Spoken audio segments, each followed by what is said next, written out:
হযরত আব্বাস রাদিয়াল্লাহু তাআলা আনহু যখন ফোরাতের পানিতে হাত ডোবালেন, তার সামনে ছিল শুধু দুটো রাস্তা, একদিকে নিজের জীবন, অন্যদিকে তাঁবুতে ছটফট করতে থাকা ছোট্ট ভাতিজি সাকিনার শুকিয়ে যাওয়া মুখ। জালেমরা তাকে হুমকি দিল, বেঁচে থাকতে চাইলে এখনই আমাদের কাছে আত্মসমর্পণ করো। কিন্তু হযরত আব্বাস উত্তর দিলেন, আমি আমার জন্য আসিনি, আমি এসেছি সাকিনার ওয়াদা পূরণ করতে।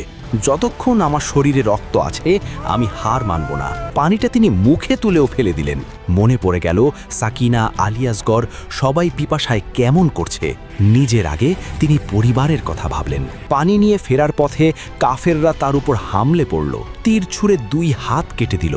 তবু তিনি দাঁত দিয়ে মশক কামড়ে ধরলেন, কিন্তু হায়, তীরের আঘাতে মশক ফুটো হয়ে গেল, আর সেই সাথে আব্বাসের শেষ চেষ্টাও বালুতে মিশে গেল। শেষ নিঃশ্বাসেও তিনি বললেন, ভাই